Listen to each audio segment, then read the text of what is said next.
Bom, bom dia a todos. Então, pessoal, para quem não conhece, sou Marcelo Bene, sou reitor do Instituto e hoje, nós aproveitamos aqui a vinda do nosso parceiro do Instituto Politécnico do Porto de Portugal, o professor Carlos. O professor Carlos é vice-presidente do Instituto Politécnico do Porto. E o Instituto Politécnico do Porto é uma instituição de educação superior e pós-graduação na cidade do Porto, em Portugal, e já tem toda uma caminhada na perspectiva dessa educação profissional tecnológica nessa modalidade e de oferta, de relação com realidades, com as empresas de Portugal. Ele vem trazer aqui uma proposta que nós tivemos a oportunidade no ano passado de conhecer, que é uma proposta de Design Factors, que são empresas, são entes dentro da instituição na perspectiva da inovação, com uma educação transversal, entre diferentes áreas e sempre focado em projetos. Ele vai falar um pouquinho melhor sobre isso. Paralelamente com o Instituto Politécnico do Porto, nós temos uma parceria com mestrados para servidores, mestrados na área de educação, e também é uma porta, nós não estamos ainda inseridos, mas é uma porta que outros institutos e a rede dos institutos federais está fazendo com Portugal, também para doutorados na área de educação,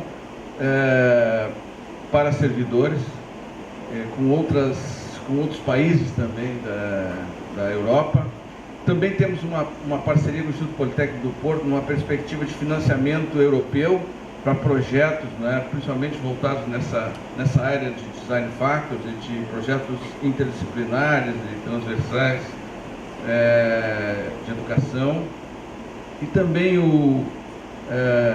nós temos com o Instituto Politécnico do Porto, nós estamos começando o Instituto Politécnico do Porto, é a rede dos institutos federais, estreitar essas relações, porque quando começamos o Ciências Sem Fronteiras, há coisa de 3, 4 anos atrás, ali, nós acessamos muito rapidamente o projeto, só que nós tínhamos gargalos da língua, então tivemos que, de uma forma apressada, até buscar soluções para que os nossos alunos conseguissem adquirir um nível na língua inglesa mais rápido, francesa e outras línguas.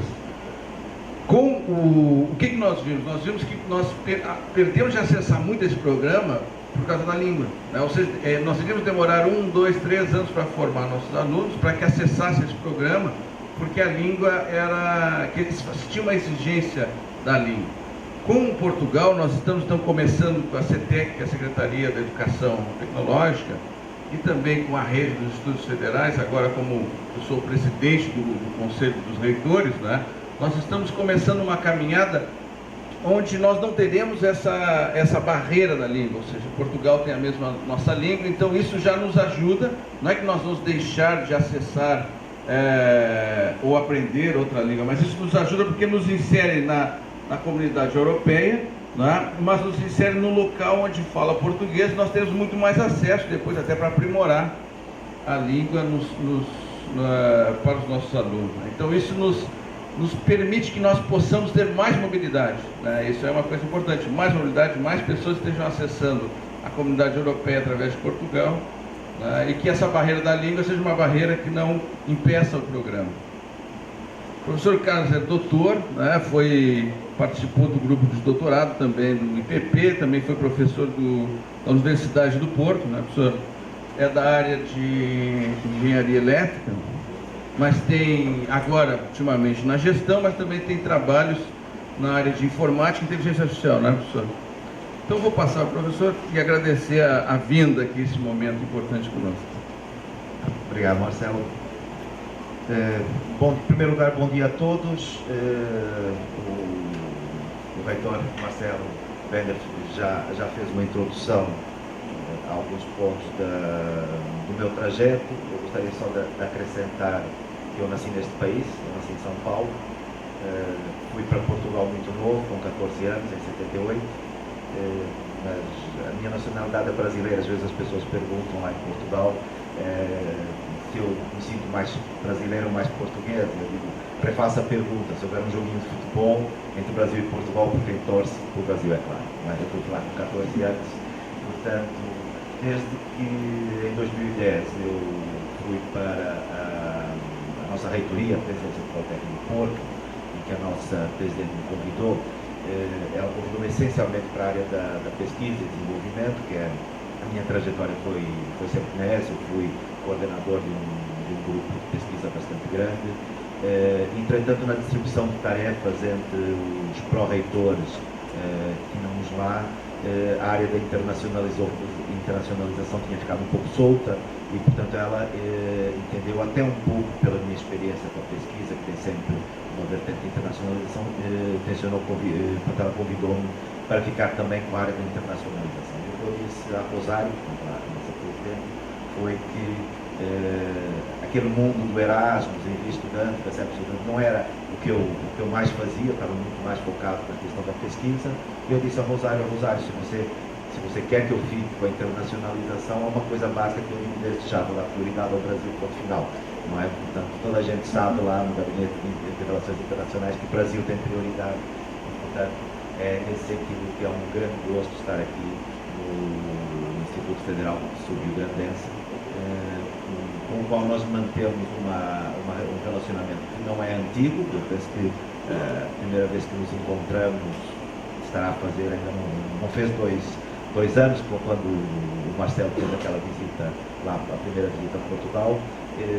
Entretanto, é um relacionamento muito forte, porque há uma sintonia muito grande entre nós e aqui o Instituto Federal Sul-Rio-Grandense. Nós temos trabalhado bastante em conjunto, em diversas frentes, e por essa razão até o Instituto Federal Sul-Rio-Grandense está neste projeto que o Marcelo referiu, e com destaque, estamos inclusive a liderar um dos 5 APECAs, uma das 5 grandes atividades do projeto. Aqui está um bocadinho desfocado ali na conversão entre os softwares, mas, portanto, eu vou fazer aqui uma breve apresentação do Instituto Politécnico do Porto. Vou falar da nossa Design Factory, da Porto Design Factory, e vou abordar uma questão que para nós é importante, o conceito dessa Design Factory, que é a paixão pelos projetos. E, portanto, isto vai surgir naturalmente na nossa apresentação. Ora bem, olhando brevemente para o Politécnico do Porto, nós temos cursos de primeiro ciclo, vocês chamarão aqui graduação, licenciaturas. Temos 64 desses cursos. Nós em Portugal chamamos de licenciatura a tudo. Uma graduação, um bacharelado ou uma licenciatura que vocês lá recebem o nome de licenciatura. Temos no segundo ciclo, que são os mestrados, temos 53 mestrados. Portanto, é uma instituição com bastantes cursos de mestrado. Cursos técnicos, o equivalente a cursos técnicos de vocês, é algo que, pelo contrário, ainda em Portugal está ainda numa fase inicial. Portanto, os politécnicos nessa vertente dos cursos técnicos, portanto, temos 21 que estão começando. Temos 18.500 estudantes, o que não é muito quando comparamos aqui com o Brasil, mas somos o maior politécnico de Portugal. Portanto, somos inclusive temos uma dimensão maior que o próprio Politécnico de Lisboa. Temos 9 centros de pesquisa e desenvolvimento reconhecidos pela Fundação para a Ciência e Tecnologia, o equivalente ao CNPq aqui de vocês, um centro de excelência. Esses são 10, depois teremos mais outros 20 que estão reconhecidos, mas, portanto, que não são sujeitos a um processo de avaliação pela FCT. Temos a Porto Design Factory, que eu irei apresentar mais adiante. Temos uma OTIC, que é o equivalente ao NIT que vocês têm. Na área do turismo e hospitalidade temos um hotel-escola, também um resultado recente. O Marcelo, a Lia, o Mauro também estiveram visitando lá o hotel-escola na última visita que fizeram lá ao Politécnico. Além de verem a PDF, viram também o hotel-escola. Um gabinete de cooperação em relações internacionais, uma unidade de e-learning, e depois várias unidades culturais. Temos um museu, temos um teatro, gerimos um teatro, temos orquestras, temos uma orquestra sinfónica, nós temos uma escola que é mesmo vocacionada só para música e artes do espetáculo. As nossas áreas fortes são essas que estão aqui listadas. Eu diria que a mais forte é dentro da engenharia e da tecnologia. Depois temos, é onde está também a nossa maior escola. A nossa segunda maior escola está na área da administração e ciências contábeis. Depois teremos duas escolas, que é a saúde e a educação, mais ou menos da mesma dimensão.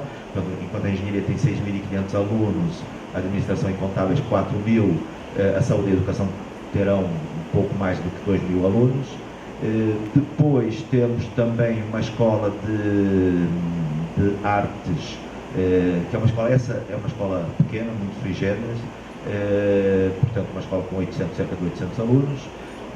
E agora recentemente nós tínhamos uma escola temos depois duas escolas que têm formações mais diversificadas, um pouco como acontece nos campos aqui de vocês. Uma delas agora vamos dividir numa escola de design e numa escola de hotelaria e turismo. Portanto, são áreas em que estamos apostando.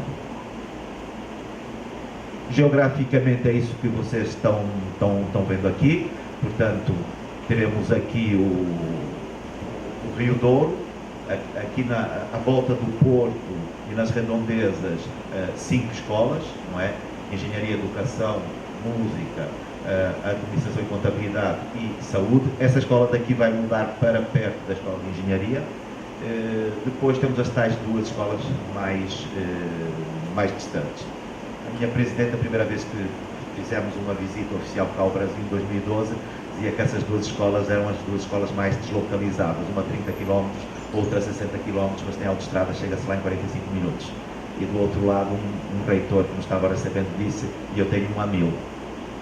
E ano passado fomos ao IFAM, e o reitor do IFAM dizia assim, perguntava ao diretor de um campus, quanto tempo de barco? E ele dizia, 15 dias.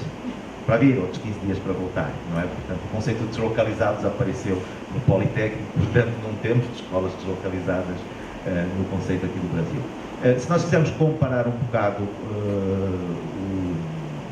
começando se calhar por Portugal. Portugal tem cerca de 10 milhões e meio de habitantes e 92 mil quilómetros quadrados, cerca de 1/100º da área do Brasil, e menos do que 1/20 da população do Brasil. Se compararmos com o Rio Grande do Sul, a população do Rio Grande do Sul é ligeiramente superior, 11,2 milhões de habitantes, a área é 3 vezes mais que a área de Portugal. Então, estamos a fazer a comparação a esse nível, tem 282 mil quilómetros quadrados. Comparando agora o Porto é uma cidade que tem 230 mil habitantes, e o distrito, ou seja, o Porto e as cidades que estão à volta, a gente chama isso de distrito, é uma coisa esquisita, normalmente o distrito é a subdivisão, no nosso caso é a agregação. Portanto, nós temos 2 milhões de habitantes à volta do Porto. Pelotas é uma cidade que vocês se calhar acham pequena, para a nossa escala, em Portugal maior só temos Lisboa, não é? Portanto, tem 328 mil habitantes e a microrregião cerca de 540 mil habitantes. Portanto, dá-nos uma ideia de comparação em termos geográficos.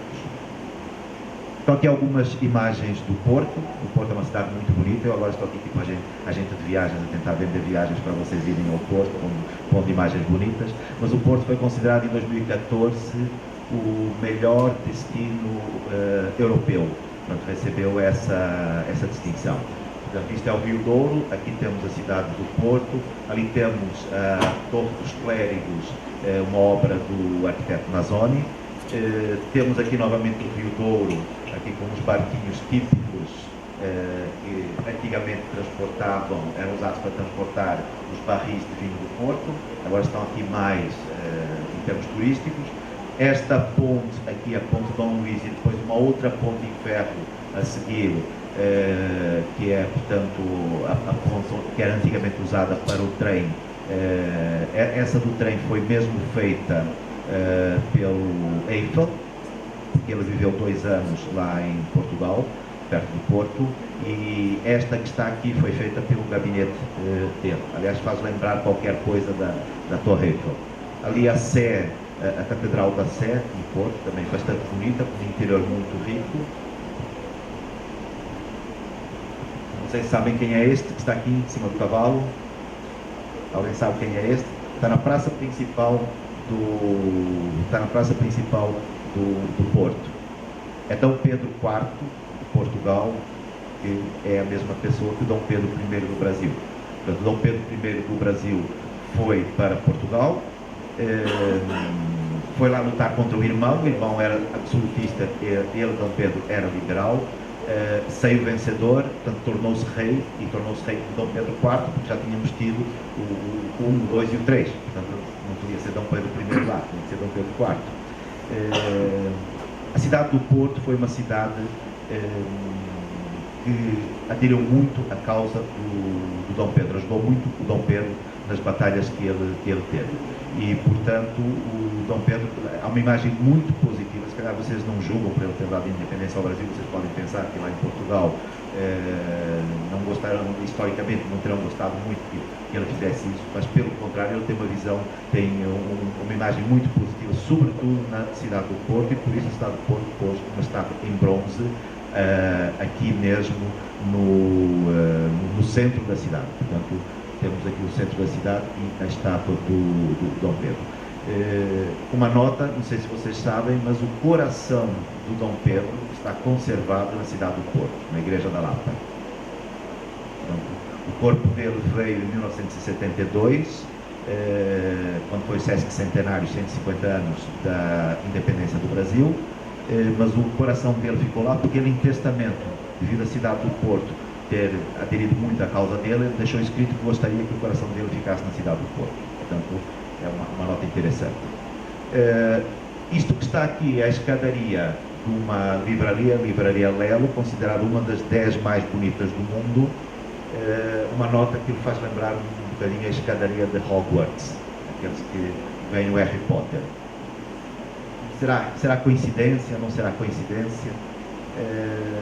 Aqueles que já estiveram no Porto e viram os estudantes, há um traje dos estudantes também preto, que também faz lembrar muito o traje que eles utilizam no Harry Potter, aquelas capas pretas, aquelas roupas escuras. Não é coincidência.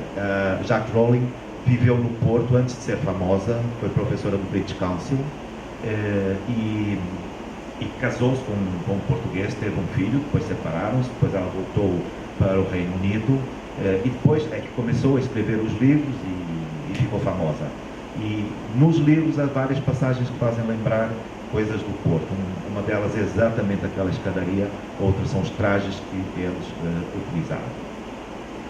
O vinho do Porto, também as caves do vinho do Porto ficam do lado de Gaia.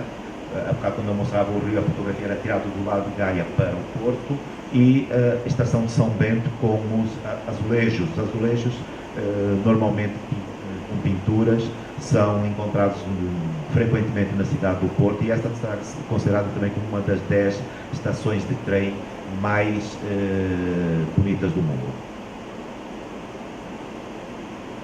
Para quem gosta de arquitetura, aqui há algumas arquiteturas mais modernas que aparecem na cidade do Porto. O Estádio do Dragão, o Dragão é o Futebol Clube do Porto.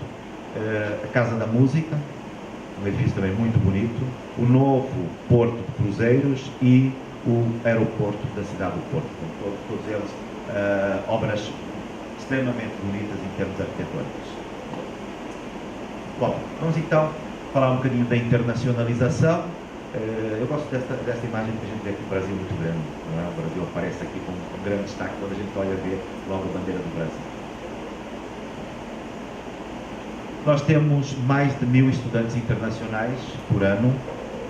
O Brasil é neste momento o país com mais estudantes internacionais. Portanto, tradicionalmente era a Espanha, a Polónia, a República Checa, que tinham mais estudantes, mas ao longo dos últimos anos, fruto também da colaboração que temos estabelecido com o Brasil, portanto, neste momento o Brasil já é o país com mais dos estudantes internacionais do Politécnico do Brasil, já ultrapassou todos os países europeus, portanto está na liderança. Nós temos tido, digamos assim, a internacionalização na Europa é algo que tem sido muito dinamizado pelo programa Erasmus, agora recebe o nome de Erasmus+, que garante a mobilidade de estudos, e quer para fazer disciplinas, quer para fazer estágios, ou seja, projetos de fim de curso. Ao nível da Europa, o programa Erasmus já financiou mais de 3 milhões de mobilidades. E uma coisa que se prova, e houve um estudo recente que provou isso, é que os estudantes com experiência internacional têm muito mais facilidade em obter emprego do que os estudantes que não têm essa experiência internacional. Não é? Aliás, o programa Erasmus está considerado como o principal programa europeu para a consciência de uma Europa unificada. Como vocês sabem, na Europa nós temos muitos países, línguas diferentes, culturas diferentes, alguns atritos e cada vez mais aparecendo, mas o programa Erasmus, no fundo, ajudou a criar uma consciência ao nível dos estudantes e ao nível da sociedade, de junção, digamos assim, da Europa. Nós temos depois bolsas próprias para financiar a vinda de estudantes para o Brasil e a América Latina. Estamos ligados, portanto, temos um acordo com o Banco Santander que financia bolsas para virem estudantes para o Brasil e para os outros países da América Latina, e criamos um outro programa adicional, o MPB, que é Mobilidade para o Brasil, para reforçar este programa. Ora bem, razões para os estudantes, e não só os estudantes, certamente os professores, os servidores, fazerem mobilidades para o IPP, a qualidade dos cursos e da pesquisa que nós temos, certamente, mas havia muitas opções a nível mundial. No IPP nós temos uma vantagem, temos a vantagem da língua, sobretudo para estudantes que não tiveram oportunidade no seu trajeto de fazerem cursos, por exemplo, de inglês ou de outra língua estrangeira. Mas ao mesmo tempo eu gosto de frisar isso, quando chegam lá em Portugal não têm apenas que falar português. Porquê? Porque vão ser integrados em projetos e provavelmente vão ter colegas que são estudantes Erasmus de outros países que estão no mesmo projeto. Não tem que dialogar com esses estudantes. Portanto, é importante que pensem também na formação em termos linguísticos, sobretudo da língua inglesa. E aqui, falam um bocadinho com os estudantes, o estudante diz assim, bem, mas eu não sei inglês, eu sei muito pouco inglês, há colegas meus que sabem muito inglês, eu estou sempre em desvantagem. Vejam isso numa perspectiva de melhoria contínua. Vocês, se estudarem inglês, daqui a um mês vão saber mais inglês do que sabem hoje. E se continuarem a estudar, daqui a 2 meses vão saber mais inglês do que sabem daqui a um mês. E assim por diante. Vejam isso na perspectiva de melhorarem dia a dia e vocês vão verificar que conseguem chegar lá, que conseguem aprender as coisas. O custo de vida é aceitável, o Porto é uma cidade do conhecimento, tem o maior politécnico do país, tem a segunda maior universidade. É uma cidade organizada, cosmopolita e vibrante, com, digamos, uma vida intensa. Um clima ameno, claro que esse clima ameno mais para vocês, para quem é do Nordeste ou da região Norte do país, é com certeza muito mais frio do que estão habituados, mas para vocês aqui da região Sul, normalmente adaptam-se bem. Nós temos recebido muitos estudantes, sobretudo de Santa Catarina, e portanto essa experiência é um pouco baseada na opinião deles. Uma facilidade grande de ir visitar outros países europeus. O aeroporto do Porto tem várias companhias low cost, nomeadamente a Ryanair, que tem voos baratíssimos para outros destinos, se forem comprados atempadamente. Nós estamos muito em sintonia com o projeto dos Institutos Federais e também promovemos a imagem dos Institutos Federais na Europa. Vamos falar agora um bocadinho de pesquisa, desenvolvimento e inovação. Tal como eu disse para vocês, temos cerca de 25 centros de pesquisa. Somos o Politécnico com mais centros de pesquisa reconhecidos pela nossa fundação. As principais áreas são informática, engenharia elétrica e eletrônica, mecânica, a química, as biotecnologias, a saúde, a administração, a educação, a música e as línguas.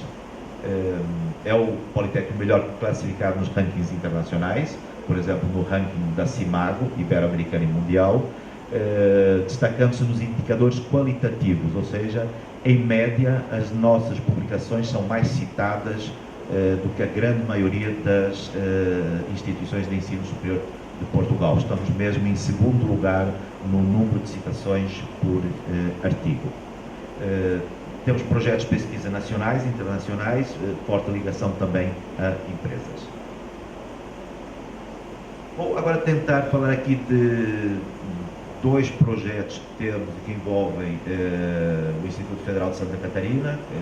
Nós temos uma relação com o Instituto Federal de Santa Catarina que começou em 2009 e, portanto, o que eu vou tentar explicar aqui é este conceito de termos mobilidades, com base nessas mobilidades acertarmos projetos que nos vão dar financiamento para novas mobilidades que vão originar novos projetos. Portanto, isto é um ciclo que se vai alimentando.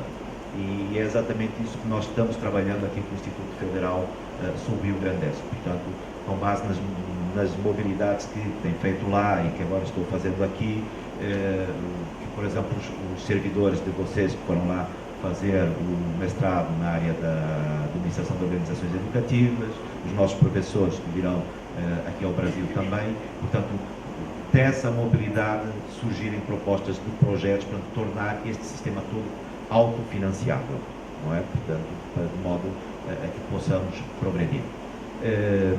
Há uns anos atrás, em 2009, o Instituto Federal de Santa Catarina criou um programa que é o Propici, que financia a mobilidade de estudantes para países europeus.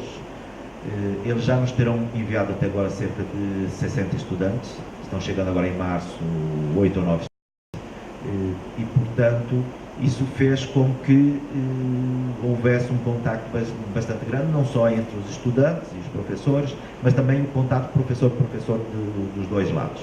E com base nisso, a gestão, portanto, temos ali a nossa reitora e a reitora do IFSC, portanto, com base nisso, acabamos por submeter projetos que acabaram por ser aprovados pela União Europeia. Um desses projetos, não está aqui visto porque isto aqui modificou um bocadinho de posição aqui na conversão de software, é o projeto Telecom, que é um projeto na área da eficiência energética e das smart grids, ou seja, redes elétricas inteligentes, que é um tema que está agora muito em voga. Foi financiado pelo FP7. O FP7 é o 7º Programa Quadro Europeu, que entretanto já acabou, embora os projetos ainda estejam a decorrer, e este projeto em concreto finaliza em setembro deste ano, e é um projeto para a mobilidade de pesquisadores. Portanto, o projeto reúne um conjunto de instituições na Europa e um conjunto de instituições no Brasil. É liderado pelo Politécnico do Porto. Depois faz parte também o Politécnico de Grenoble e a Universidade de Magdeburg na Alemanha. Portanto, temos aqui Portugal, França e Alemanha. E depois, do lado do Brasil, fazem parte duas universidades de São Paulo, a Unesp e a USP, e duas instituições de Santa Catarina, a Universidade Federal e o IFSC, o Instituto Federal. Portanto, no âmbito desse projeto, os pesquisadores de Portugal, da Alemanha, de França, vêm ao Brasil, essas várias instituições, e os do Brasil vão a Portugal passar uma temporada, portanto são financiados para o efeito. Isso fez com que nós desenvolvêssemos essa atividade. Ciente desta colaboração, acabamos por assinar um convênio com o Ministério da Ciência, Tecnologia e Inovação. Está ali a Rosária, a nossa presidente, assinando com o Álvaro Torres Prata, que à altura era secretário nacional, portanto, da área da área tecnológica, da Ciência e Tecnologia, do Ministério da Ciência, Tecnologia e Inovação, e não apenas isso, como também no âmbito de uma iniciativa que o Ministério dos Negócios Estrangeiros aqui do Brasil tem com a Europa, dos diálogos setoriais. Fomos selecionados, portanto, a coordenadora desse projeto, a Zita, que aparece ali naquela fotografia abaixo, foi selecionada como perita europeia na área das smart grids e, portanto, ela desenvolveu um estudo em coautoria com outra pessoa que está sentada ali na mesa, editaram um livro que neste momento é, digamos assim, um livro de referência para o desenvolvimento das smart grids aqui no Brasil. Portanto, o que é que isso quer dizer? Quer dizer, começamos aqui com mobilidades, aproximamos as instituições, fizemos visitas, formularam-se projetos, desenvolveram-se projetos, os projetos tiveram impacto no Brasil, chegaram ao Ministério, o Ministério convidou-nos para ações conjuntas, outras ações conjuntas com a Europa, e surgiram novos projetos. Vamos passar.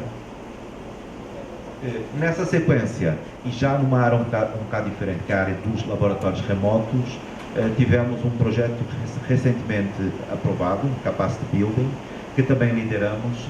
Portanto, os laboratórios remotos, o conceito de laboratório remoto é um laboratório físico que existe. Imaginem um laboratório que vocês tenham aqui, mas que pode ser controlado à distância. Por exemplo, eu de Portugal posso fazer uma experiência nesse laboratório.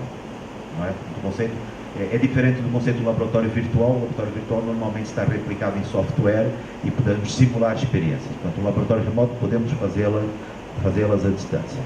E nesse caso concreto é um laboratório para fazer experiências com circuitos eletrónicos, portanto podem ser feitas a distâncias e testadas realmente. É na mesma um projeto que novamente envolve, portanto, é coordenado pelo Politécnico do Porto. Isso enquadra-se no programa Erasmus, mas não é um projeto do tipo de mobilidade de estudantes tradicional do programa Erasmus. Este Capacity Building, no fundo, é um projeto para passagem de boas práticas entre a Europa e outras regiões geográficas, nesse caso concreto, a América Latina. Portanto, o IPP a liderar, fazem parte também instituições de Espanha, da Áustria e da Suécia. Do lado da América Latina, várias instituições do Brasil, nomeadamente o Instituto Federal de Santa Catarina, novamente aqui, a Universidade Federal de Santa Catarina e a PUC-Rio. A lógica desse projeto foi tentar sistemas diferentes, tentar a diversidade através de um Instituto Federal, de uma Universidade Federal e de uma Universidade não pública. Depois entra também a ABENJ. A ABENJ é uma Associação Brasileira de Engenharia, portanto vai ajudar a fazer a difusão no Brasil deste conceito. Entram alguns parceiros da Argentina, entra também a COFENDA, também uma associação argentina. Este tipo de projetos tem que ter pelo menos 2 países envolvidos e pelo menos 2 instituições de cada um dos países. E portanto está aqui mais um bom exemplo, um projeto financiado em 668 mil euros, o anterior era em mais de 400 mil euros. Portanto, nós conseguimos encontrar aqui financiamento para avançar com projetos. Bom, e antes de falar de uma proposta de um projeto que estamos a fazer, que também vai ser submetido ao Capacity Building, vamos falar da nossa Porto Design Factory. Porque este é o edifício que nós temos da Porto Design Factory.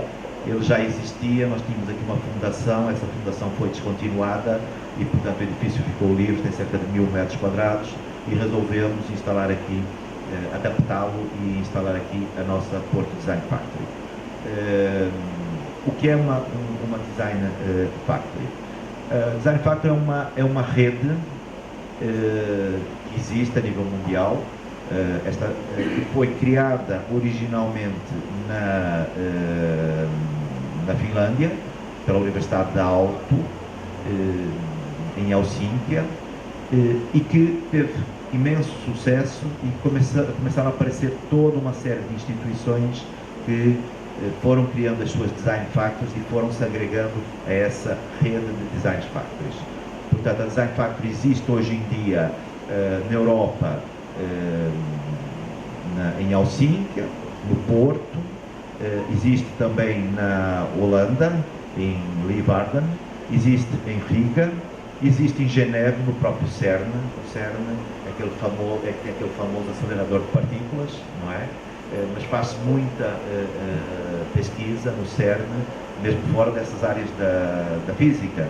Por exemplo, aqueles de informática sabem que a World Wide Web foi criada no CERN, em 1992, não é? Portanto, eles têm também uma Design Factory. Depois, essa rede está fora da Europa também.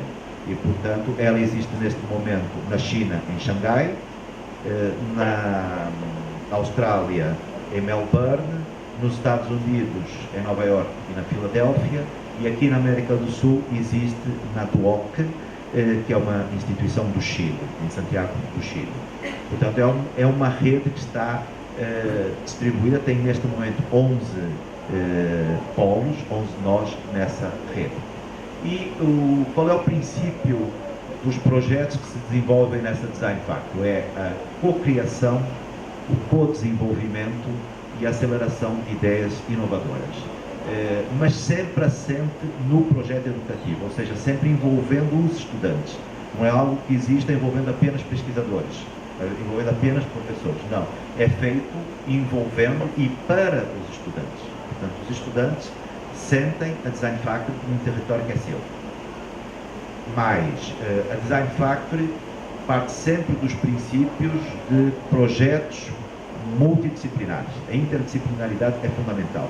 Um projeto específico dentro de uma área da química muito focalizado, ou dentro da área da eletrônica muito focalizado, a Design Factory não é o sítio ideal para esse projeto. Agora, se esse projeto tem necessidade de juntar o design, tem necessidade de juntar a computação, tem necessidade de juntar alguém da administração, então já começamos a falar de algo que começa a fazer sentido ser desenvolvido na Design Factory. Além disso, tenta-se sempre que possível que os projetos respondam a solicitações postas por empresas ou outras instituições. Portanto, solicitações que vêm de fora. Eu vou dar alguns exemplos depois. E, portanto, a lógica é desenvolver sempre ou novos produtos ou novos serviços. Ok? Estamos a falar aqui de empresas, mas estamos a falar de associações, não é? Portanto, associações que nos possam pôr um problema, um desafio. Nós gostamos de falar de desafios, ou seja, lançam desafios que podem ser para estarem resolvidos daqui a 3 meses ou 6 meses, mas também podem ser desafios para coisas que vão ser necessárias daqui a 20 anos. Eu vou dar aqui um exemplo em que isso acontece. Ela foi inaugurada muito recentemente, portanto ainda não tem um ano, foi a do Porto, não é? Foi inaugurada em 11 de maio de 2015. Temos aqui a entrada, vocês observam aqui os relógios, eles têm as horas nos diversos países que fazem parte da Design Factory. Portanto, logo à entrada temos essa noção de internacionalização. Antes de chegar aqui do lado esquerdo, vocês têm um mapa e têm uns pins. Sempre que chega lá alguém de outro país, vai pôr um pin na sua cidade, se ainda não estiver lá. Neste momento já começa a estar amplamente cheio de pins que estão lá colocados, muitos do Brasil, porque tem visitado muita gente do Brasil. E há 2 pontos essenciais. As Design Factories têm liberdade de terem o que pretendem, mas há 2 pontos essenciais numa Design Factory, que é a sua cozinha. Tem sempre uma mini cozinha onde os estudantes possam fazer as suas refeições. Por vezes temos os estudantes que ficam lá fazendo noitada durante a noite toda, e às 3 da manhã querem comer um sanduíche, vão comer um sanduíche, não é? Ou juntam-se para almoçar ou para lanchar. Portanto, a cozinha é o ponto onde as pessoas se encontram. Portanto, muitas vezes o que acontece é que as pessoas não têm pontos de encontro nas suas instituições. A cozinha é o sítio onde elas se encontram. O que estamos a ver, esta é a nossa Design Factory. Isto que está aqui, nós estamos no ecrã da televisão, estamos aqui, a imagem da nossa Design Factory, daqui o Rui Coutinho que coordena a Design Factory do Porto, e deste lado é uma fotografia tirada em Helsinki, na Design Factory deles, e eles, quando foi a inauguração da Design Factory, para homenagear o Porto, a Design Factory do Porto, fizeram uma receita de uma coisa que nós chamamos francesinha, que é uma sanduíche com um molho muito picante que temos lá no Porto. Foi ao Porto, tem que comer uma francesinha. Outra coisa que as Design Factories têm também é este Hugging Point. Esse Hugging Point, portanto, é o sítio, tem um tapetinho assim também roxo no chão, e quando a pessoa pousa ali, tem que receber um abraço de alguém. A pessoa passou por ali por engano, tem que receber um abraço de alguém. Isso para nós, latinos, não é normal, nós estamos habituados. Agora, para o finlandês, vocês estão vendo, o conceito foi criado na Finlândia, é uma coisa assim de muito ousado, de muito diferente. Mas, portanto, a ideia da Design Factory é também quebrar essas barreiras que existem. Vou dar um exemplo de um projeto. Foi o primeiro projeto que nós arrancamos dentro desta lógica de misturar estudantes com valências muito diferentes, que é o projeto Mudei. Foi um projeto que resultou de uma demanda da Fundação Calouste Gulbenkian, que é uma fundação ligada à área cultural lá em Portugal, uma fundação muito importante, tem a sua sede em Lisboa, e que nos lançou um desafio: construir novos instrumentos ou adaptar instrumentos já existentes, dotando-os de duas coisas: um novo design e tecnologia. Portanto, tinha essas duas condições. E daí deriva o nome do próprio projeto Mudei: música, design e engenharia, e depois para inovação e internacionalização. Portanto, foi o nome que demos a esse projeto, e o próprio acrônimo dele, Mudei, tentando dar esse significado. Estamos a mudar alguma coisa, mudar a maneira de fazer projetos numa instituição. E começamos por juntar os nossos estudantes da nossa ESMAI, que é a nossa Escola de Música e Artes de Espetáculo, da nossa ESEG, que é a nossa escola que tem a área do design, e do nosso ISEP, que é a nossa Escola de Engenharia, que não estão no mesmo campus. Portanto, a ESMAI e o ISEP estão no Porto, mas em sítios diferentes, e a ESEG está em Vila do Conde, portanto, a 30 km do Porto. Mas nós temos aqui uma internacionalização também, e, portanto, nós tentamos envolver nesse projeto algumas instituições que eram nossas parceiras em outros projetos, e temos do Brasil duas instituições. O Instituto Federal de Santa Catarina era uma delas, para a área mais tecnológica. A Universidade Federal do Rio de Janeiro tinha conexões com a nossa ESMAI, com a nossa Escola de Música. Tivemos também em Espanha a Universidade de Salamanca, para a área da informática. No Reino Unido, a Universidade de Nottingham-Trent, para a área do design. E na República Tcheca, a Universidade Hradec Králové, isto é um nome complicado de se dizer, onde havia trabalho conjunto na área da eletrónica. E, portanto, envolvemos professores dessas instituições, envolvemos estudantes dessas instituições que vieram a Design Factory desenvolver esse projeto. Este é um projeto continuamente em evolução. Por exemplo, em março estão chegando mais 2 estudantes de Santa Catarina, já estiveram vários lá, estão chegando mais 2 que vão integrar esse projeto, porque há sempre novos instrumentos e, portanto, é um projeto evolutivo que vamos tendo. E, portanto, estão cá momentos de interação e de trabalho, não é? Isto é o resultado do design. É um dos projetos que estamos e que agora está em vias de ser concretizado fisicamente mesmo, que é uma marimba. Marimba é uma daqueles instrumentos que se tocam, tipo xilofone, não é? E, portanto, foi especificado pelos estudantes de música. Os designers começaram a fazer os seus primeiros projetos, para seria uma marimba que teria que ser transportável. E depois começou a parte da eletrónica, que já está bastante desenvolvida e praticamente pronta, e vamos agora, a breve trecho, montar mesmo esta marimba. Tínhamos outros projetos, o classe piano, um instrumento de sopro que tocava sozinho, uma harpa laser, uma luva musical, portanto, vários projetos, e pronto, isto é um projeto aberto. A qualquer momento a gente diz: olha, vamos pôr aqui um instrumento diferente, vamos supor, por exemplo, um berimbau. É um sonho que eu tenho, a fazer este projeto com instrumentos tradicionais dos países de língua oficial portuguesa. Eu adoraria ter um berimbau aqui, assim meio eletrónico, com um novo design. Era um desafio que para nós seria interessante. O projeto na prática começou com um primeiro lote de estudantes do Propici, que chegou lá. 6 estudantes, estão ali mais alguns, alguns que não estavam nesse projeto, estavam noutros. E eles de facto gostaram bastante pelo desafio, porque eles chegaram lá, dialogaram com os estudantes da música, com os estudantes do design. Eles basicamente eram essencialmente estudantes de tecnologia, de informática, de eletrónica, e portanto conseguiram interagir ali com estudantes com com formações muito diferentes. Temos aqui a Rosângela, saiu no jornal do Instituto Federal de Santa Catarina, que foi uma das estudantes que deu aqui um testemunho sobre como é que o projeto se tem desenvolvido.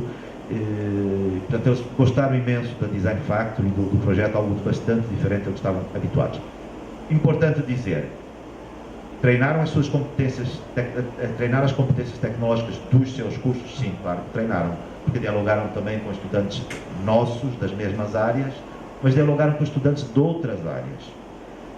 E é importante ver que estes projetos são fundamentais para o treino daquilo que são as competências, transversais, como a gente chama, as soft skills. Portanto, porquê? Porque treinamos a interdisciplinaridade, treinamos o trabalho em grupo, treinamos a comunicação, treinamos os comportamentos, treinamos a liderança, treinamos a gestão de conflitos, treinamos a gestão distribuída de problemas, temos que negociar uns com os outros, treinamos a interculturalidade e treinamos também as línguas, porque não tínhamos apenas a língua portuguesa, tivemos lá estudantes de outras nacionalidades. Portanto, o projeto tem essa mais-valia. E se vocês forem ver qualquer estudo da área de empregabilidade, quando os empregadores se queixam de quais são os principais inconvenientes que vêm nos seus novos funcionários que têm um curso de ensino superior, inevitavelmente as principais críticas estão relacionadas com a falta de competências transversais. Não é a questão técnica que os preocupa. Eles acham que tecnicamente os estudantes estão, os diplomados, nessa altura provavelmente diplomados, estão bem treinados. Mas o que tem dificuldade é em falar com pessoas de outras áreas. Tem dificuldade na comunicação. Tem dificuldade, por exemplo, na orientação ao cliente. Tem dificuldade, por vezes, nas línguas. Tem dificuldade em assumir processos de liderança ou em gerir conflitos. Portanto, este tipo de projetos é fundamental para uma melhor adaptação dos estudantes ao meio envolvente, mesmo que o projeto não esteja ligado a uma empresa particular, como era o caso deste, porque foi uma fundação que nos lançou esse desafio.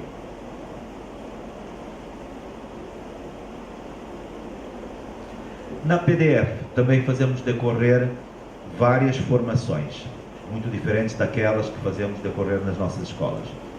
A principal delas é o ME 310, que temos este ano a funcionar na PDF. O ME 310 é uma formação da Universidade de Stanford. Todos os anos, em 10 sítios diferentes no mundo, eles fazem decorrer este ME 310. E o que é o ME 310? O ME 310 é um programa para desenvolvimento de produto.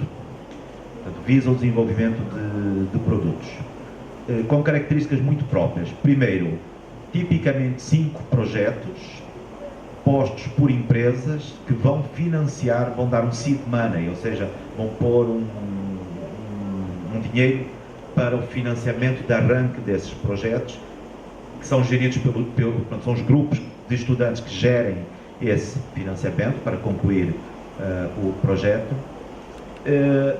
Tipicamente também não são projetos para resolver um problema para amanhã, como muitas vezes acontece com as empresas que abordam as instituições de ensino superior dizendo: eu queria um produto que fizesse isto, mas quero amanhã. Não. Normalmente as empresas lançam desafios a médio e longo prazo. Neste caso concreto, as 5 empresas que estiveram envolvidas foram a Ford americana, do setor automóvel, a IKEA, que é uma empresa sueca, por acaso ela não existe aqui no Brasil, mas um dos 10 homens mais ricos do mundo é o dono da IKEA. Por acaso uma pessoa extremamente simples, é curioso. E portanto eles fazem móveis que nós compramos num género de um supermercado e que montamos em casa. Eu quero montar uma mesa, uma escrivaninha, um armário, portanto aquilo vem em placas e nós próprios somos nós próprios que montamos, que é um conceito que está tendo bastante sucesso na Europa e em outras partes. Eu penso que aqui no Brasil também já há lojas que vendem esse tipo de mobiliário. portanto a IKEA. Uma outra é a Zipor, de corte laser, que trabalha muito com a indústria do calçado. Depois temos a Vorten, que é uma cadeia de venda de eletrodomésticos. Essas quatro, e há mais um, não me lembro exatamente do qual é, mas vou...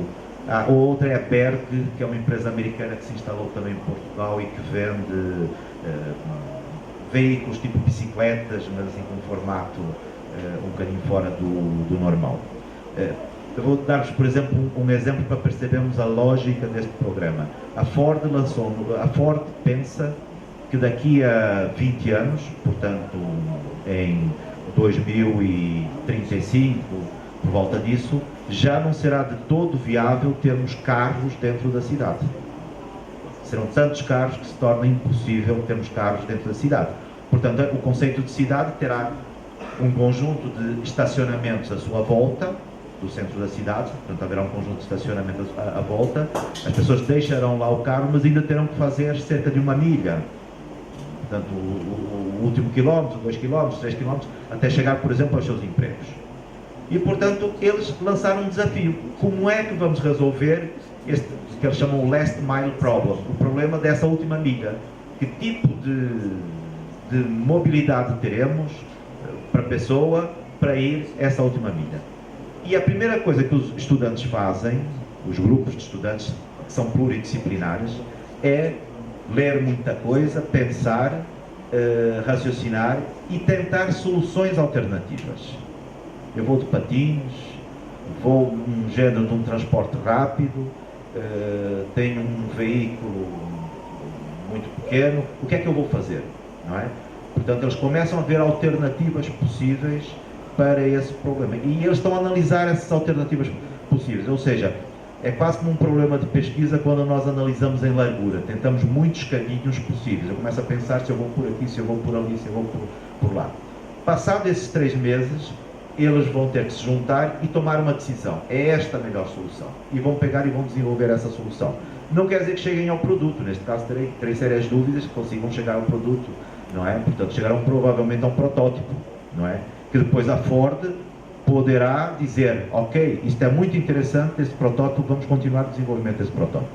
Ou então não. Ou então pode olhar para o protótipo final e dizer assim, não, este protótipo achamos que não é viável, mas naquela exploração de ideias alternativas houve ali uma ideia que eles não exploraram e que nos parece que será interessante. E depois apostar nessa outra ideia. Correto? Portanto, do ponto de vista de uma empresa, interessa o protótipo, o produto, o serviço que é criado, mas aquela exploração de ideias alternativas para eles é material muito importante que pode ser gerado.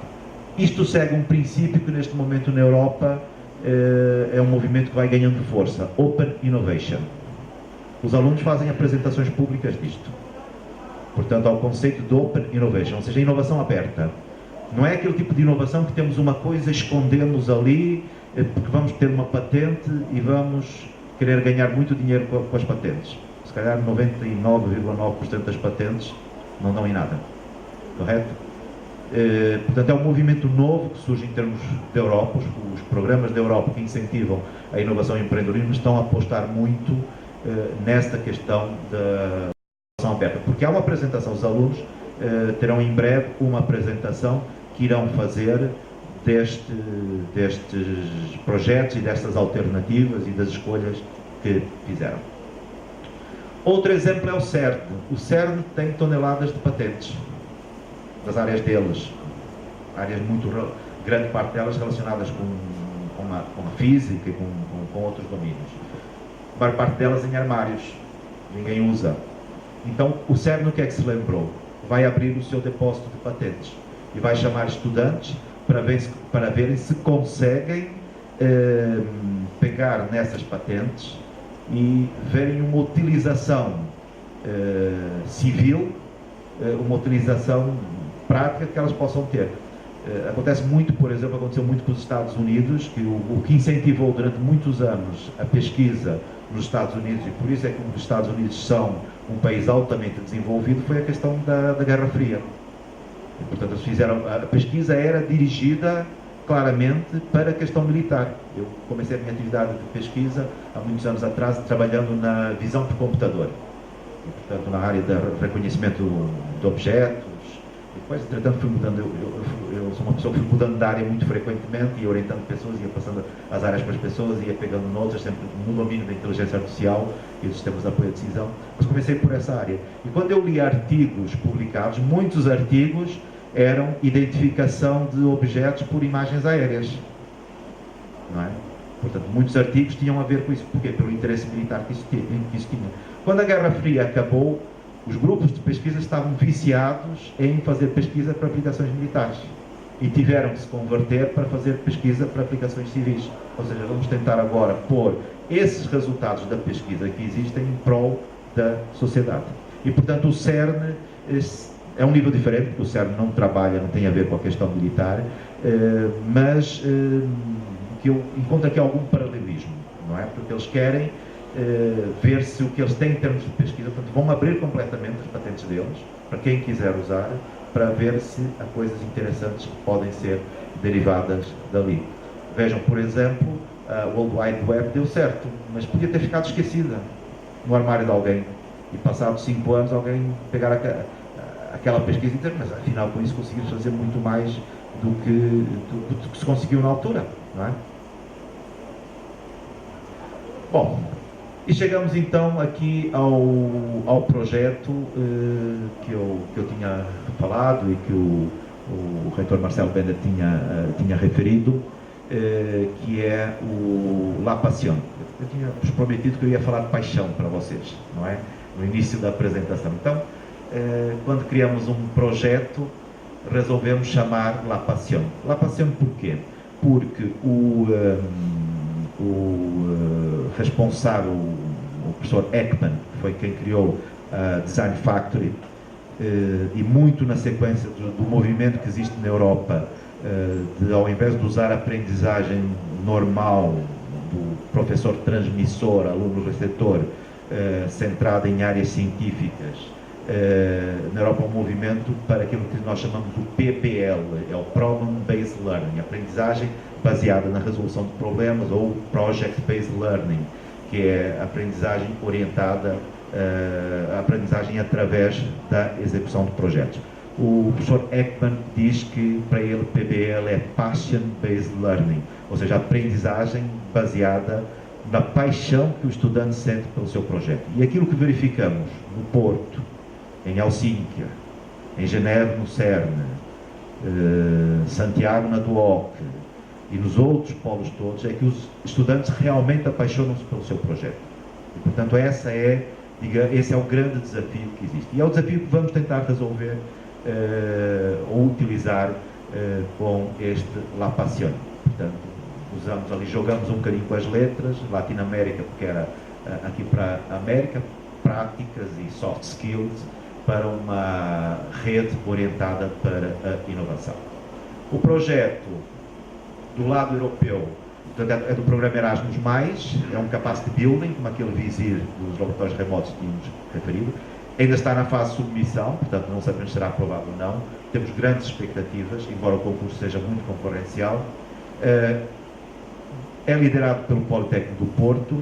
Do lado europeu envolve a Universidade de Aalto, onde está na origem da Design Factory, a TAMC, que é a Universidade de Tampere, que também tem um projeto muito interessante, os professores que estiveram lá viram certamente, que é o Pro Academia, também tem bastante similaridade com o conceito, com conceitos que são abordados nas Design Factories. Depois tem também aqui a Universidade de Vigo. Nós procuramos do lado europeu escolher instituições, precisávamos de 3 países, portanto optamos aqui por Vigo e Porto, porque Vigo está muito próximo, é uma universidade que tem um carinho mais próximo dos institutos federais ou dos politécnicos, portanto é muito ligado à indústria. Estamos 100 e pouco quilómetros de distância, também a distância entre Aalto e Tampere também não será dessa ordem.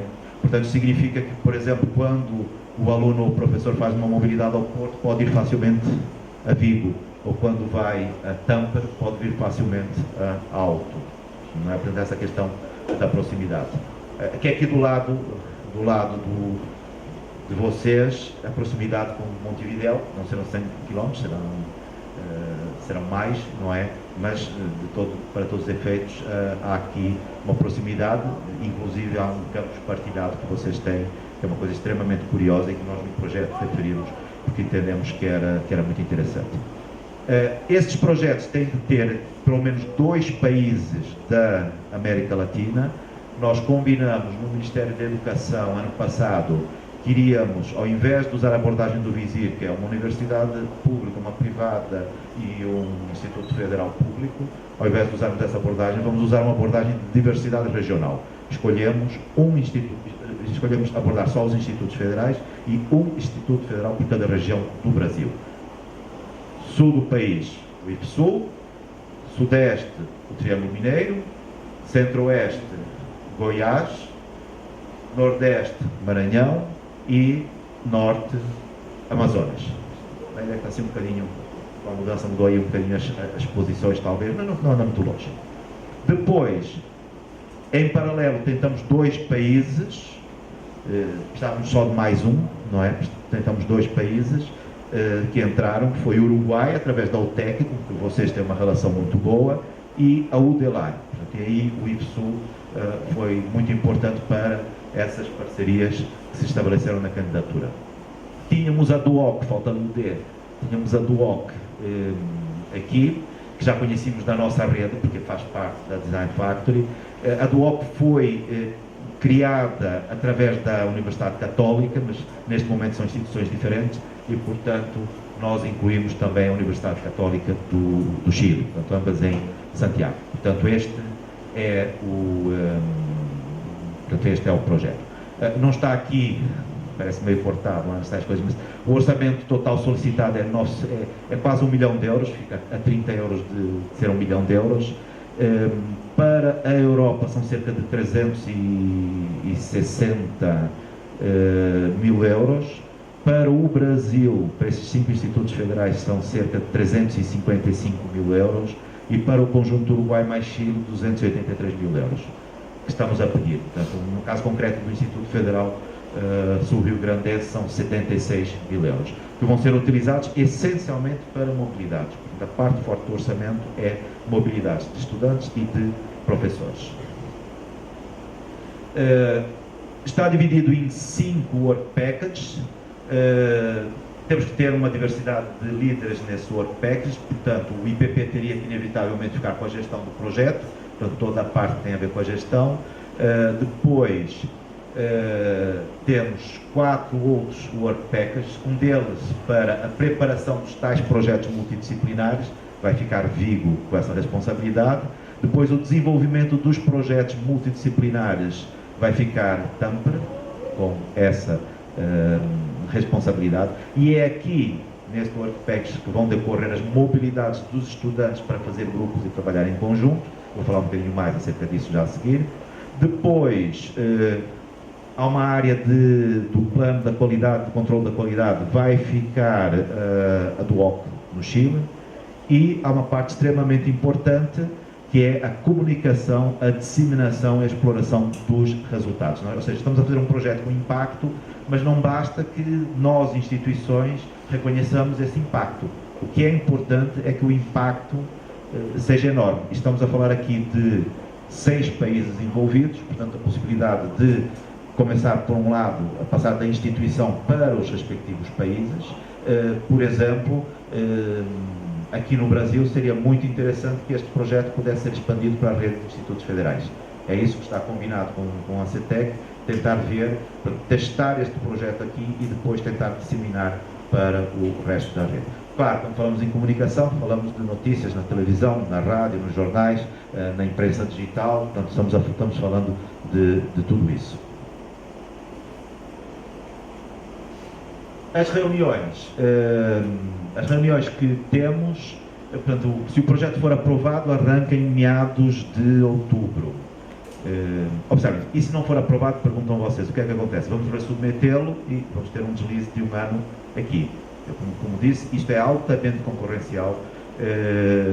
De candidaturas que eu tenho visto, que tenho recebido, quer feitas por nós, para outros lotes geográficos, não para a América Latina, quer de outros parceiros, quer de outras em que entramos como parceiros, eu acho que a nossa está muito bem conseguida.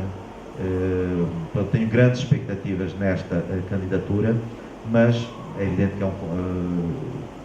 que é um concurso onde ano passado foram aprovados 15 projetos para a América Latina e temos muito mais candidaturas submetidas.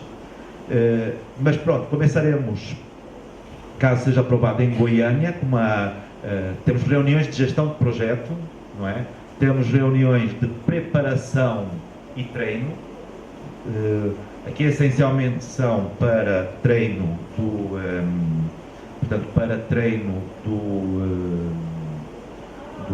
projeto. Temos reuniões para controle de qualidade e temos reuniões para desenvolvimento. Isto está aqui um bocadinho cortado, foi aquilo é editável ou não? Aquela aplicação, se calhar puxávamos até um bocadinho para cima. Se conseguimos puxar para cima para ver tudo. Ou então deixamos assim que temos ali a informação. Temos ali a informação. Portanto, se fechou a janela de laterais, acho que eu queria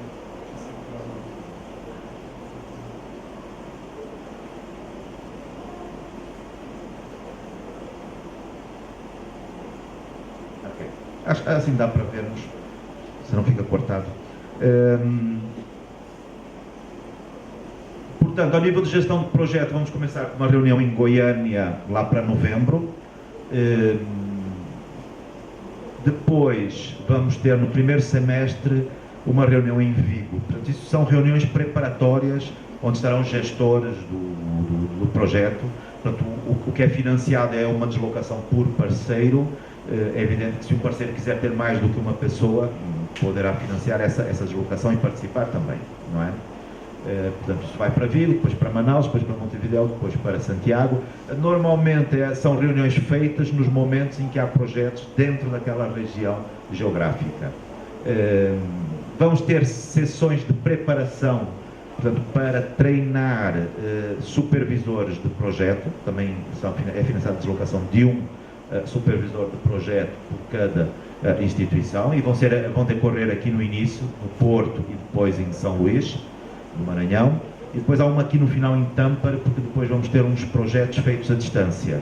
Portanto, vamos ter 4 lotes de projetos, Europa, em 4 institutos do Brasil, depois aqui em Pelotas e Montevideo, e depois em Santiago do Chile, não é? Porque são os 4 lotes de projetos em que as pessoas vão se movimentar, e depois em 2019, vamos ter um projeto colaborativo à distância, que não vai implicar deslocações, ok? Temos reuniões para controle de qualidade, normalmente são mais no final do semestre, quando os projetos dos estudantes estão acabando, portanto, em Helsínquia, portanto, na Europa, em Uberaba, num destes 4 parceiros, em Pelotas, portanto, será aqui em Pelotas a reunião de controle de projetos, onde vamos ter os parceiros europeus e dos outros institutos federais e das outras instituições vindo cá a Pelotas para ver os projetos, e depois, finalmente, em Santiago. E a parte que interessa mais, que são os projetos, estão especificados aqui. Portanto, o primeiro lote começa na Europa, porque já temos alguma experiência nesses projetos, portanto, virão os estudantes ver como é que as coisas funcionam e participar ativamente nos projetos. Portanto, vamos ter um projeto no Porto, um projeto em Helsínquia, um projeto em Tampere e um projeto em Vigo. Portanto, esses 4 projetos. Eu, quando digo projeto, é mais do que um projeto em cada uma dessas cidades. Nós estimamos 3, 4 projetos em cada cidade, em cada uma das cidades, não é?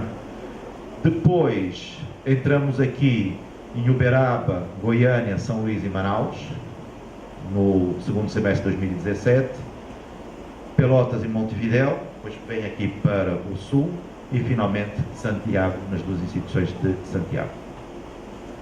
Projetos de 10 semanas, portanto a mobilidade dos estudantes é durante 10 semanas. Normalmente na última semana haverá uma apresentação, e será nessa semana que também há o controle de qualidade que é feito no âmbito do projeto. Vou começar.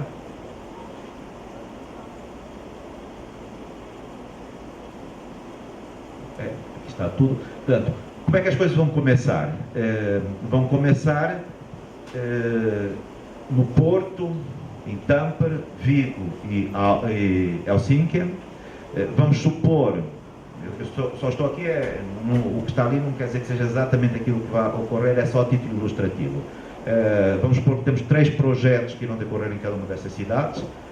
Poderá ser um número diferente, portanto, não há obrigatoriedade de serem 3, poderão ser 4, poderão ser em alguns casos 2, mas nós estimamos que andarão à volta de 3.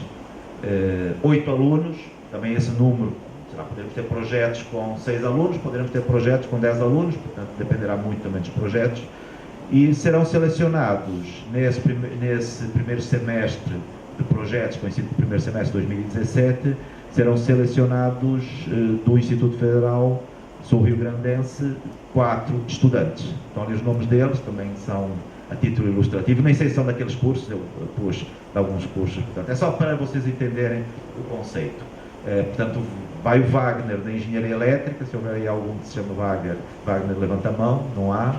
Vai a Ana do Design, vai a Adriana do Ambiente e vai o Júnior dos Sistemas Internet. Vamos supor que eram esses que tinham sido selecionados. E, portanto, eles vão, cada um para essas cidades. E, além deles, vão de outras instituições. Por exemplo, vão encontrar mais 4 estudantes, cada um deles encontra mais 4 estudantes dos institutos federais. Um de cada instituto federal encontra um estudante da UTEC, um da UDELAR, um da Católica do Chile, outro do OC do Chile também.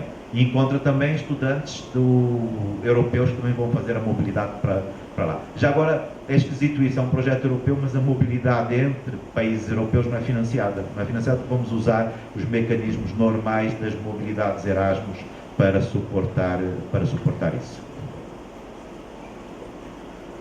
Pronto, e vamos agora nos centrar nesses 4 projetos onde estão estudantes do IFSU. Portanto, no Porto há este projeto, há mais 2 que não estão aqui, porque não está lá nenhum estudante do IFSU. Portanto, vamos admitir que nós no Porto vamos pôr 4 estudantes, que estão aqueles 3 de cima, mais aqui a Regina. Portanto, vamos supor que é um projeto de um sistema para treino de esportistas contra lesões. É uma plataforma onde o esportista está lá em cima, aquilo balança e vão-se vendo sensores e, portanto, preparando-os para ver o esforço muscular e para eles também treinarem-se contra as lesões. Esse exemplo, que por acaso é um projeto que temos agora a decorrer, onde vão ser integrados alunos do IFES. Podia ser esse, provavelmente será outro, mas poderia ser este. Então nós vamos pôr o Pedro de Fisioterapia, é preciso ter alguém de Fisioterapia.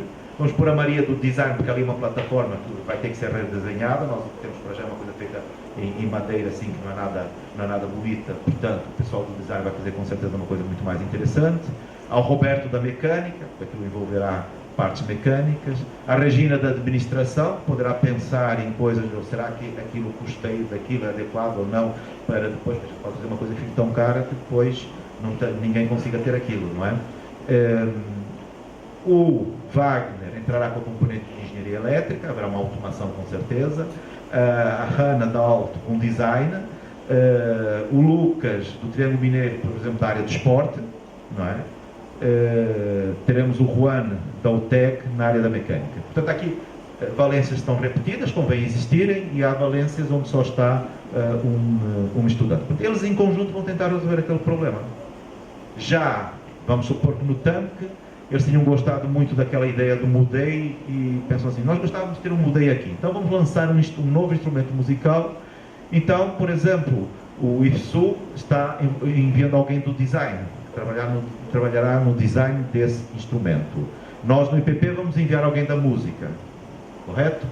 A TANC, eles vão pôr da eletrónica, do design, da administração e da análise de sistemas.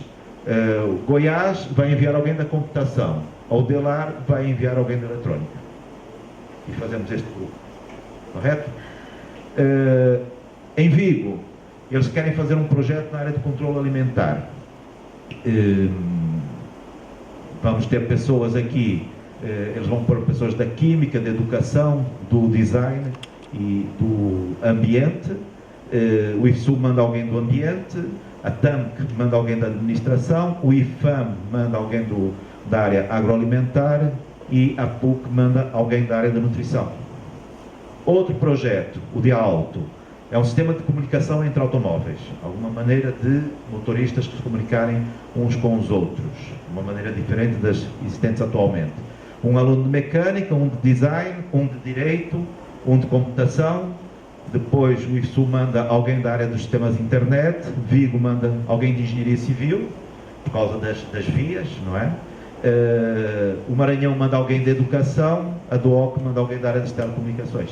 Portanto, a lógica é envolver estudantes de pelo menos 3 áreas diferentes, preferencialmente até mais do que 3 áreas, de sítios diferentes. Portanto, são grupos multidisciplinares. É importante que o aluno do IFSU consiga dialogar. A língua oficial do projeto é o inglês.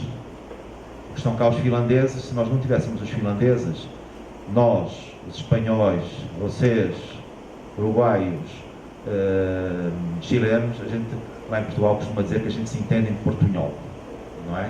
E portanto vocês vão poder falar muito portunhol nesta parte aqui do Porto e de Vigo.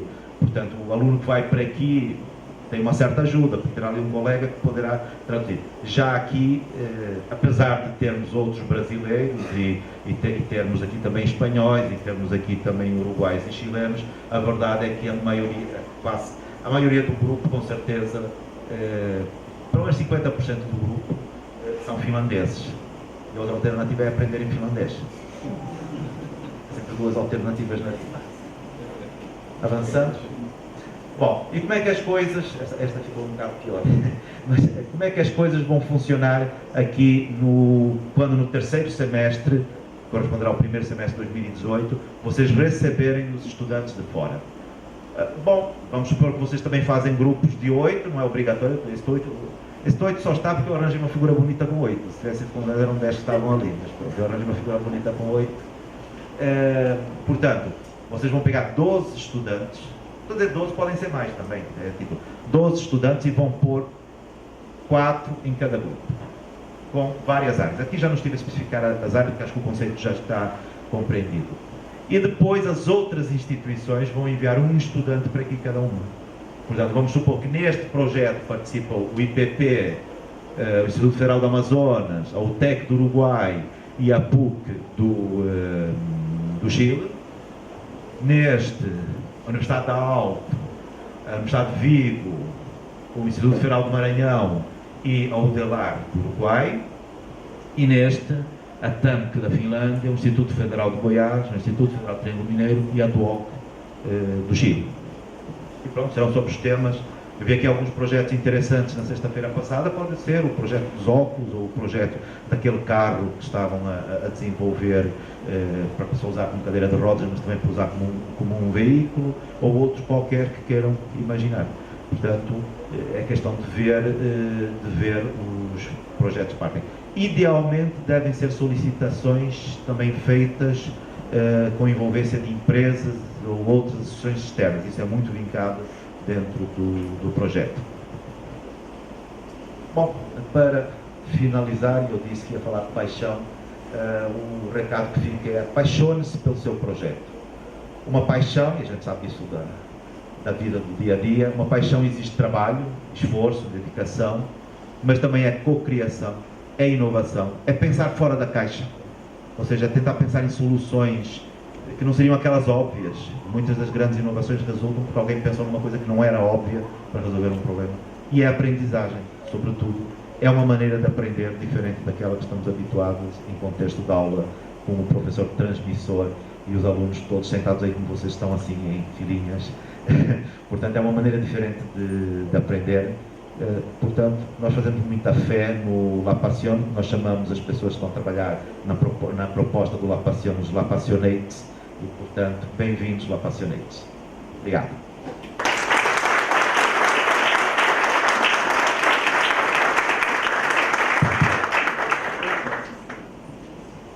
Obrigada, Carlos. Então, acho que a gente vai abrir um pouquinho para perguntas, né? Não sei se vocês têm algumas curiosidades, assim, sobre os diversos aspectos que o Carlos colocou aqui, desde as questões culturais, né? Lá no início falando de Porto, o coração do Dom Pedro na cidade, né? Por que está lá? e todos os projetos, os exemplos que ele colocou aqui. Queria falar antes um pouco, assim, de abrir para perguntas, que, por exemplo, a questão da língua realmente é um assunto importante, e quando a pessoa pensa em se preparar para alguma coisa, né, ela é uma das primeiras questões, porque exige um pouco mais de tempo. Então, o IFSU já oferece, né, através do núcleo de idiomas, os cursos ETEC Idiomas, que são cursos online, semipresenciais. Vocês podem se matricular nos cursos, a gente tem 2 chamadas por ano, e é um curso que tem dado resultados, né, para tanto servidores quanto alunos, que né, além da sala de aula. Vários cursos já têm o inglês dentro do currículo, mas se vocês querem assim, um curso gratuito, bom, que vai ter acompanhamento de professor do IFSU, né, ou da gestão do IFSU, vocês podem então procurar o ETEC Idiomas. Tem todas as informações no portal do IFSU. Tá? Então essa é uma questão importante para se preparar, porque como o Carlos falou, né, se vocês vão se envolver, pretendem se envolver no projeto, vocês certamente vão se deparar com a necessidade de se comunicar em inglês, mais cedo ou mais tarde, nesse projeto aí, La Passion. Né? E receber as pessoas também, vai ser muito importante isso. Nós queremos muito receber esses alunos, estudantes que vêm para desenvolver esses projetos. A parte do projeto Erasmus, também o IFSU deseja iniciar uma experiência no modelo, no molde do Propsi. Então, nós já estamos pensando já em focar nessas 4 grandes áreas que o projeto La Passion vai trabalhar. Então, seriam, né, nós tendo disponibilidade orçamentária, nós vamos, então, trabalhar com a mobilidade interna do IFSU, nessas áreas, para começar a fazer experiência e nos prepararmos melhor para o projeto e conhecer essas grandes instituições lá na Europa e aqui na América Latina que estão envolvidas no consórcio. Nós fomos à Finlândia no ano passado, ao Porto, ao Vigo já fomos também, já conhecemos então basicamente todos esses locais. O único local que o IF não tem ainda uma parceria definida de cooperação é o Chile, né, com exceção de alguns professores que já têm feito mobilidade. Nós não temos ainda nenhum acordo com a Universidade Chilena. Eu espero que isso possa ocorrer através desse projeto também. Mas todos os outros, então, todas as outras instituições, nós já temos tido então uma prospecção, né, parceria, um grande nível assim de confiança de trabalho, com a relação de professores, alunos e gestores, então, fazendo intercâmbio. Então, eu gostaria de deixar para vocês aqui alguns minutos, né, para conversar um pouquinho com o Carlos. Não sei se tem alguns professores, alunos que gostariam de fazer uma pergunta.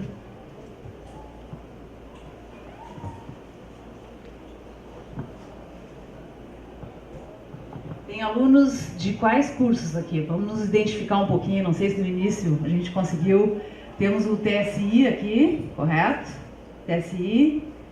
Design, quem é que está aí do design?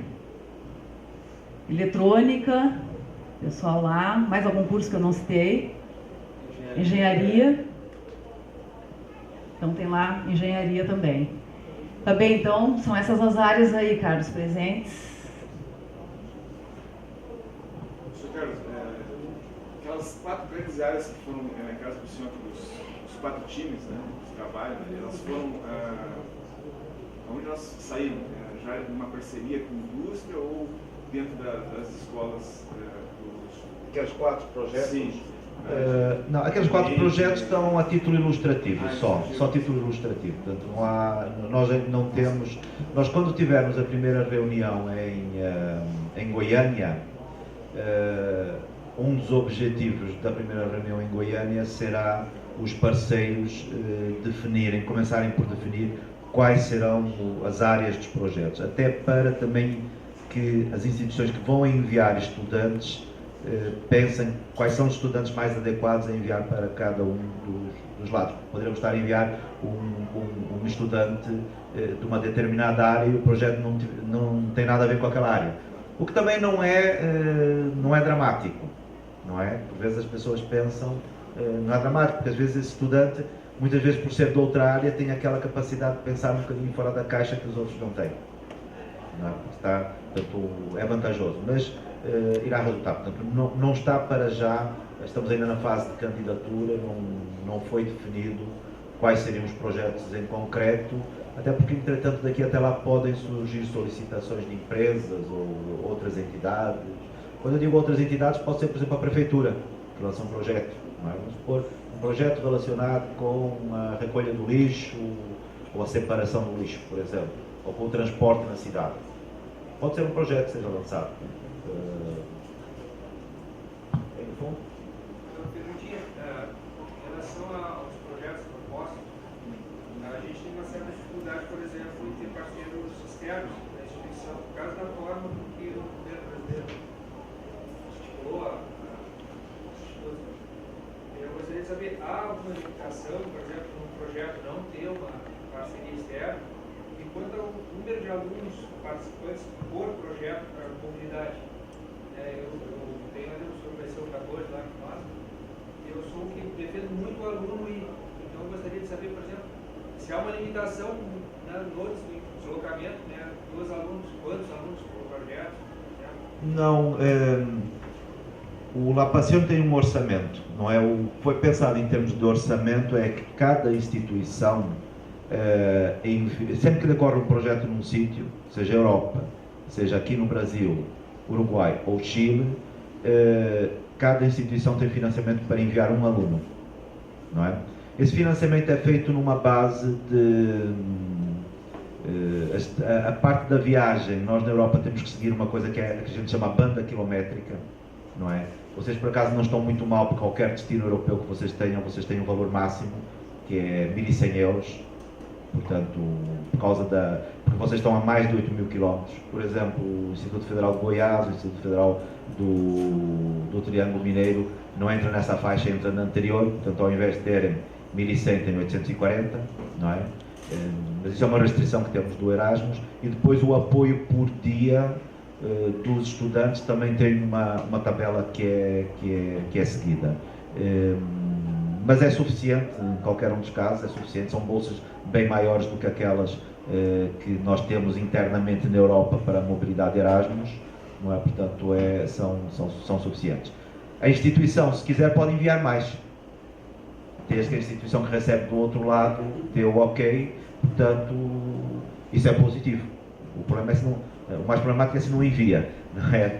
Que pode também acontecer, e, portanto, serão desvios no projeto.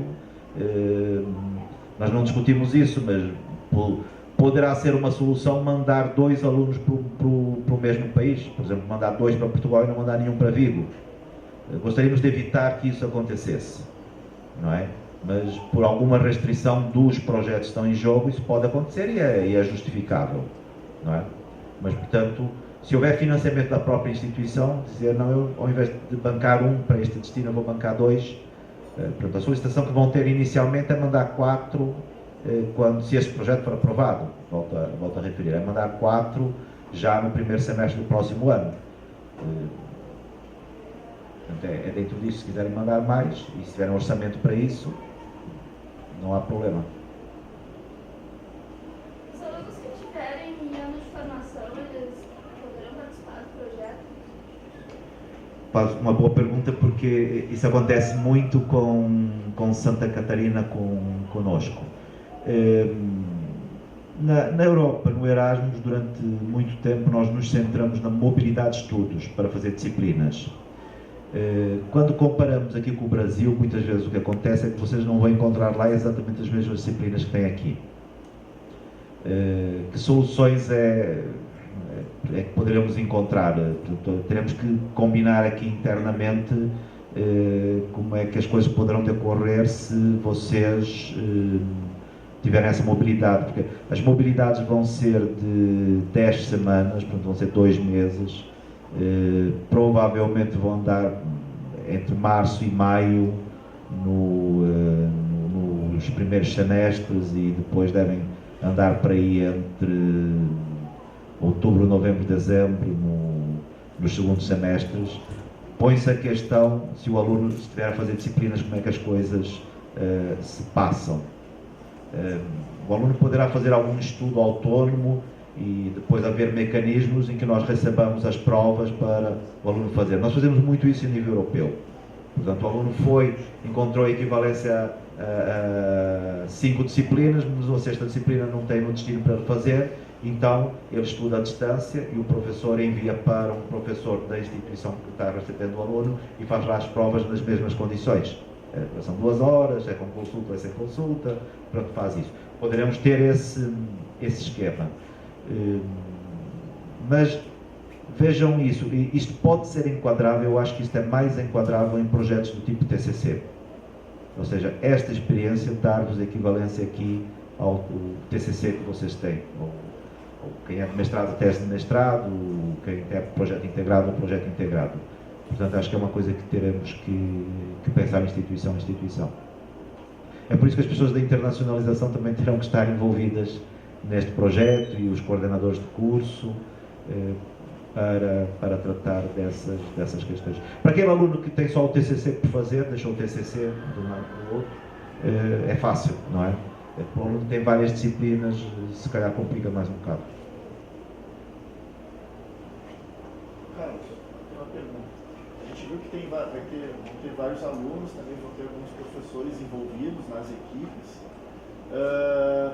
Como se dá o gerenciamento do projeto, de maneira geral? Existe a figura do gerente de projeto, assim, uma curiosidade mais específica? A nossa experiência lá temos mais do que um supervisor em função das áreas, não é? Por exemplo, este projeto mudei, eu tinha um professor de música, tinha um professor de design e tinha um professor de eletrónica e um de informática, que no fundo iam ajudando os alunos, porque os alunos eram dessas áreas, não é?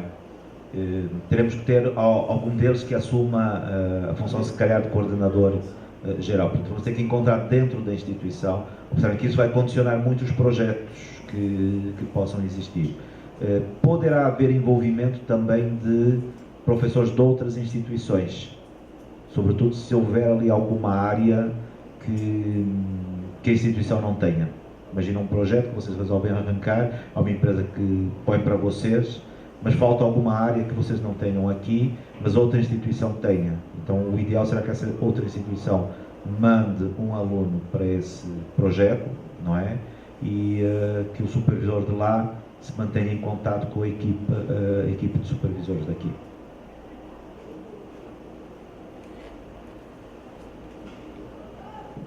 Mais questões?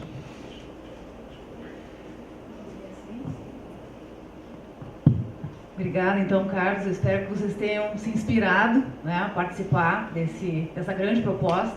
Nós estamos bem entusiasmados com isso.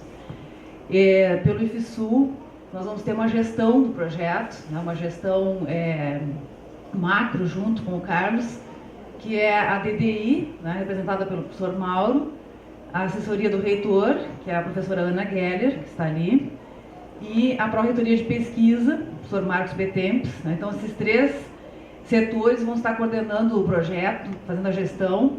Nós fizemos um pré-edital, né, uma pré-chamada já, para professores interessados dessas 4 grandes áreas. Então, nós já temos 4 professores que foram selecionados, que vão estar assim, mais ligados, então, realmente às áreas técnicas, quando os projetos forem desenvolvidos, correto? Então, foi muito interessante ouvir essa explicação do professor Carlos aqui, porque vocês vão estar na ponta, né, os alunos que querem participar. Então, o professor Vinícius, que está aqui, é um dos professores que vai participar da gestão técnica do projeto. Depois nós temos o professor Pedro Hernandes de Sapucaia, da Engenharia Mecânica. E o professor a professora Giane, que é da Engenharia, mais pela área ambiental, e um professor ainda de charqueadas, eu só não me recordo do nome dele, Daniel. Professor Daniel, da área da informática, né, Ana? Então, foram pessoas, né, se interessaram por participar do edital, né, para se envolver com os alunos nessas orientações. Isso não significa que outros professores não participarão, né? Então, outros professores poderão se envolver nesses projetos, deverão se envolver nos projetos, junto com vocês, estudantes também. Tá? Então, acho que era isso. Agradecer a presença do Carlos, agradecer muito a presença de vocês aqui, pedir que vocês disseminem, então, essas informações. né? E nós estamos à disposição. Eu sou a Lia, da Diretoria de Assuntos Internacionais, trabalho junto com o César, que está aqui conosco também, para dar mais informações depois, né? Então, ficamos aí à disposição. Érica, muito obrigada pela organização aqui da palestra. E eu acho que é isso, né? Muito obrigada, gente. Obrigado. Bom dia para todos.